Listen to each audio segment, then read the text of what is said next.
పారిశ్రామిక వ్యర్థాలు ప్రజల జీవనాన్నే ప్రశ్నార్థకం చేస్తున్నాయి. ఇండస్ట్రియల్ హబ్ గా పేరుగాంచిన హైదరాబాద్ లోని పారిశ్రామిక వాడలు తాగునీరు, వాయు కాలుష్యం మితిమీరిపోయింది. నగరంలో ప్రధాన పరిశ్రమలు నెలకొన్న జీడిమెట్లలో పరిస్థితి మరీ దిగజారింది. ఇక్కడి ప్రజల బతుకు చిత్రం నిజంగా విచిత్రమే. జీడిమెట్లలో గాలి పీల్చినా నీరు తాగినా సందేహించాల్సిన పరిస్థితి ఏర్పడింది. పరిశ్రమల నుంచి వెలువడుతున్న రసాయన వ్యర్థాలు, వాయువులు ఇక్కడ జలవనరులు ఇక్కడ వాతావరణాన్ని మొత్తం కలుషితం చేస్తున్నాయని చెప్పాలి. దుర్వాసనతో కూడిన గాలిని పీల్చలేకపోతున్నారు అక్కడి స్థానికులు. ఈ ప్రాంతంలో బోరు వేస్తే 60 నుంచి 100 మీటర్ల అడుగులోపే నీరు ఉబికి వస్తుంది. కానీ కుళాయి తిప్పితే నురగలు కక్కుతూ ఘాటు వాసనతో కెమికల్ నీరు వస్తోంది.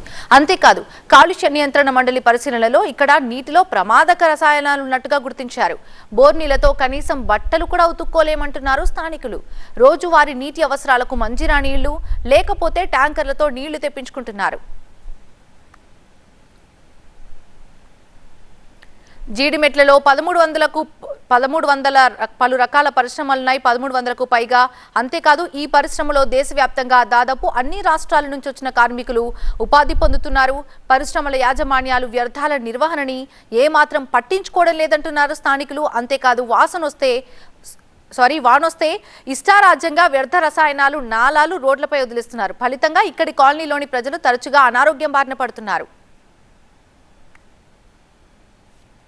కెమికల్ ఏరియా, కంపెనీలు ఉన్న ఏరియా, అది ఎప్పటి నుండి ఒక 100 సంవత్సరాల నుండి ఇక్కడ మొదలైనవి. వాస్తవానికి గ్రౌండ్లో మొత్తం కెమికల్ వెళ్ళిపోయింది పీక స్థాయికి. జలాలు, నీళ్ళ జలం ఎక్కడి వరకు ఉందో అక్కడి వరకు వెళ్ళి ఉంటుంది. మేము ఎన్ని అడుగుల బోర్ వేసుకున్నా ఖచ్చితంగా డికాషన్ లాంటి వాటర్ వస్తున్నాయి. ఆ వాటర్ వలన పిల్లలకు కానీ పెద్దలకు కానీ కనీసం ముఖం కడుక్కోవడానికి కానీ, బండల మీద నీళ్ళు పోసుకోవడానికి కానీ పని యూజ్ రాకుండా ఉన్నాయి. ఏమున్నా మంజీరా మీద డిపెండ్ అయ్యి ఉన్నాం. వర్షం కురిసిందంటే డ్రైనేజీలో నుంచి ఆకుపచ్చ లేదా ఎరుపు రంగు నీరు ముంచెత్తుతోంది. సుభాష్ నగర్, గంపల బస్తీ, రామరెడ్డి నగర్, వాణినగర్, అయోధ్య నగర్, సుదర్శన్ రెడ్డి నగర్, కాకతీయ నగర్, మహేంద్ర నగర్, చింతల్, ఎస్ఆర్ నగర్, నాయక్ సాగర్, సాయిబాబా నగర్, అపురూప కాలనీలో కొన్నేళ్లుగా సమస్య తీవ్రంగా ఉండటంతో ప్రజలు చావలేక బతకలేక కాలం వెళ్లదీస్తున్నట్టుగా వాపోతున్నారు. ఏరియాలో గ్రౌండ్ వాటర్ అస్సలు తాగడానికి కాదు కదా, కనీసం చేతుల వరకు కూడా పనికిరాదు. మొత్తం పొల్యూట్ అయిపోయింది. చాలాసార్లు చాలామందికి చెప్పాం కానీ ఎవరో పట్టించుకోలేదు. నేను ఉన్న బోర్ని పక్కన పడేసి కొత్తగా ఒక 10 ఫీట్ల పక్కన మళ్ళీ 5 సంవత్సరాల నుంచి నాది ఫుల్ రెడ్గా వస్తుంది. అయితే ఆ వాటర్ చేతులు కడుక్కు కూడా పనికిరావట్లేదని నేను మళ్ళీ పక్కన 10 ఫీట్ల అవతల మళ్ళీ ఇంకో బోర్ వేయించుకున్నాను. దగ్గర అది కూడా అలాగే వస్తుంది. దయచేసి వాటర్, కెమికల్ వాటర్ అంతా ప్లాస్టిక్లు కడగటం, ఈ అల్యూమినియం అంతా అండర్ గ్రౌండ్లోకి వెళ్ళిపోవటం, దానివల్ల ఈ వాటర్ ఇలా వస్తుంది అనుకుంటున్నాం. మరి రెండో బోర్ వేసినా కూడా మ్యాక్సిమం అది కూడా కొంచెం కలరే వస్తుంది. సాధారణంగా ఫార్మా, రసాయన, ఇతర పరిశ్రమల నుంచి వెలువడే ఘన వ్యర్థాలని దుడ్డిగల్లోని ట్రీట్మెంట్, స్టోరేజ్, డిస్పోజబుల్ ఫెసిలిటీకి పంపించాలి. అయితే తక్కువ గాఢతున్న జల వ్యర్థాలను శుద్ధి చేసి నాలాల్లోకి వదలాలి. గాఢత ఎక్కువగా ఉంటే జీడిమెట్లలోని కామన్ ఇంప్లిమెంట్ ట్రీట్మెంట్ ప్లాంట్కు తరలించాలి. ఇక వ్యర్థాలను తొలగించాలంటే ఒక్కొక్క ట్యాంకర్కి సుమారు 20,000 రూపాయలకు పైగానే ఖర్చు అవుతోంది. ఈ ఖర్చు తగ్గించుకునేందుకు కెమికల్ వాటర్ని నేరుగా చెరువులు, నాలాల్లోకి వదులుతున్నారని స్థానికులు చెప్తున్నారు. అన్న, ఇది మొత్తం కెమికల్ వాటర్ అన్న.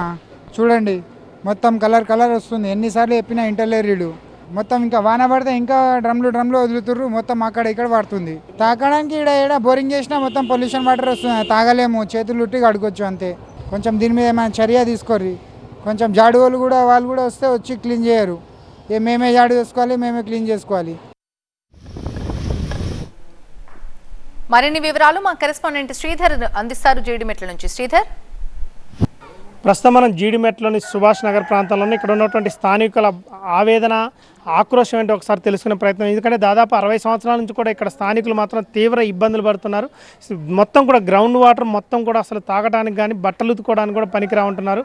ఒకసారి వారి మాటల్లో నిందాం. మేడం, చెప్పండి, అసలు ఇక్కడ ఉన్నటువంటి నీళ్ళ పరిస్థితి ఏంటి? నీళ్ళ పరిస్థితి ఏంటంటే నీళ్ళ డికాషన్ లాగా ఉంటాయి. కెమికల్ ఎర్రగా ఉంటుంది. అసలు అది చేతులు కడుక్కోవడానికి కూడా పనికిరావు. 40 సంవత్సరాల నుంచి మేము ఈ బాధ అనుభవిస్తున్నాము. ఇక్కడ ఉండాలంటే మేము ఉండలేము, అమ్ముకొని పోవాలంటే ఇంకో దగ్గర పోయి కిరాయిలు కట్టుకోలేము. ఇక్కడే పోషించుకుంటున్నాం. మరి ఈ కెమికల్ కాలం మీరు చేస్తారని ఎన్నిసార్లు ఎంతమందికి ఫోన్ చేసి చెప్పినా కూడా ఎవరు రావట్లేదు, పట్టించుకుంటలేరు. ఓట్ల టయానికి మాత్రం ఓట్లు వేయమని వచ్చేస్తున్నారు. మరి ఎట్లా వేస్తామండి? మీరు స్మెల్ మాత్రం ఎట్లా వస్తుందో కూడా తెలియట్లా. తలుపులు వేసుకున్నామంటే మళ్ళీ బయటకు తీయవలసిన పని లేదు. మేము ఇంకా ఎప్పటి నుంచి అంటే మేము వచ్చి ఇప్పుడు 30-40 సంవత్సరాలు అయిపోతుందండి. అప్పటి నుంచి ఇదే గొడవ. ఇది ఒక బావి అన్నమాట. వీళ్ళు బావి తీసుకున్నారు. నీళ్లు మాత్రం చాలా పైనే ఉంటాయి నీళ్లు, కానీ ఒక్క చుక్క కూడా నీళ్లు మాత్రం ఈ పనికిరాని పరిస్థితులు నెలకొన్నాయి. ఇక్కడ ఉన్నటువంటి కాలనీ వాసులు మొత్తం కూడా చాలా తీవ్ర ఇబ్బందులు పడుతున్నారు. ఎందుకంటే నీళ్లు మొత్తం కూడా పైనే నీళ్లు ఉన్నా కానీ దేనికి కూడా పనికిరాని, మాకు నీళ్లు మాత్రం పనికిరా ఉంటున్నారు. చూసుకోవచ్చు ఎంత పైకి ఉన్నాయి నీళ్లు. దాదాపు ఒక అడుగు లోతులోనే నీళ్లు పడ్డాయి. మొత్తం చాలా, ఇది పెద్ద బావి తీసుకున్నారు వీళ్ళింట్లో, కానీ నీళ్ళు మొత్తం కూడా కెమికల్ వాటర్ అంట.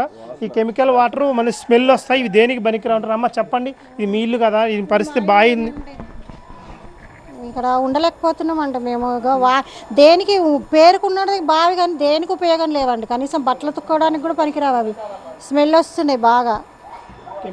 కెమికల్ వాటరేనండి, అవి కలిసిపోతున్నాయి. కెమికల్ వాటర్ స్మెల్ మాత్రం ఇంకా డోర్లు వేసుకుని ఇప్పుడే తీసినాను చూడండి. డోర్ వేసుకొని ఉండాల్సి వస్తుంది.